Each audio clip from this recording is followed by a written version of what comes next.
Karnataka Muslim ಮೀಸಲಾತಿ ವಿಚಾರವಾಗಿ ಪ್ರಧಾನಿ ನರೇಂದ್ರ ಮೋದಿ ಅವರು ನಿರಂತರವಾಗಿ ವಾಗ್ದಾಳಿಯನ್ನು ನಡೆಸ್ತಾ ಇದ್ದಾರೆ. ಈ ವಿಚಾರಕ್ಕೆ ಸಂಬಂಧಪಟ್ಟಂತೆ ಮುಖ್ಯಮಂತ್ರಿ ಸಿದ್ದರಾಮಯ್ಯನವರು ಮೊದಲ ಪ್ರತಿಕ್ರಿಯೆ ಕೊಟ್ಟಿದ್ದಾರೆ.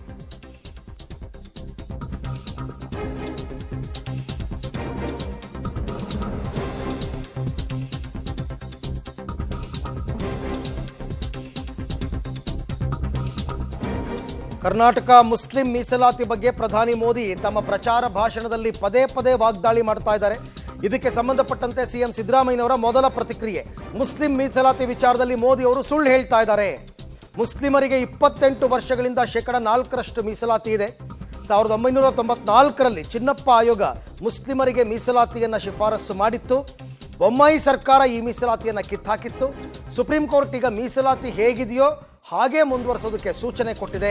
ಆದರೆ ಪ್ರಧಾನಿ ಮೋದಿ ಅವರು ಹೋದಲ್ಲಿ ಬಂದಲ್ಲಿ ಸುಳ್ಳು ಹೇಳ್ತಾ ಇದ್ದಾರೆ ಅಂತ ಸಿದ್ದರಾಮಯ್ಯನವರು ರಿಯಾಕ್ಟ್ ಮಾಡಿದ್ದಾರೆ. ಈ ವಿಚಾರಕ್ಕೆ ಸಂಬಂಧಪಟ್ಟಂತೆ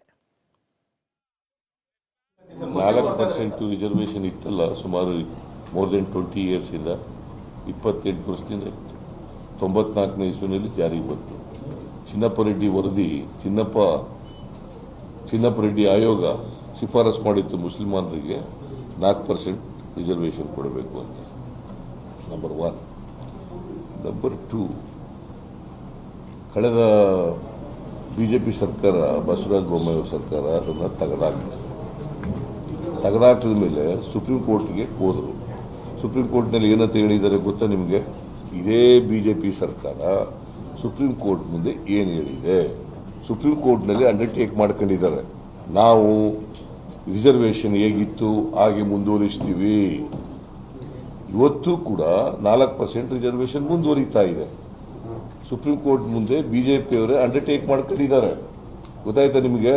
ಅಫಿಡವಿಟ್ ಕೊಟ್ಟಿದ್ದಾರೆ. ಸೊ ಇದು ಸಿದ್ದರಾಮಯ್ಯನವರ ಮೊದಲ ಪ್ರತಿಕ್ರಿಯೆ. ಅವ್ರು ಹೇಳಿದ 2 ವಿಚಾರ. ಒಂದು, 1994ರಲ್ಲಿ ಚಿನ್ನಪ್ಪ ರೆಡ್ಡಿ ಆಯೋಗ ಮುಸ್ಲಿಂ ಮೀಸಲಾತಿಗೆ ಶಿಫಾರಸು ಮಾಡಿತ್ತು, ಆಗಿಂದ ನಡ್ಕೊಂಡು ಬರ್ತಾ ಇತ್ತು. 2ನೇ ವಿಚಾರ, ಕಳೆದ ಬಸವರಾಜ ಬೊಮ್ಮಾಯಿ ನೇತೃತ್ವದ ಸರ್ಕಾರ ಅದನ್ನು ತೆಗೆದುಹಾಕಿತ್ತು.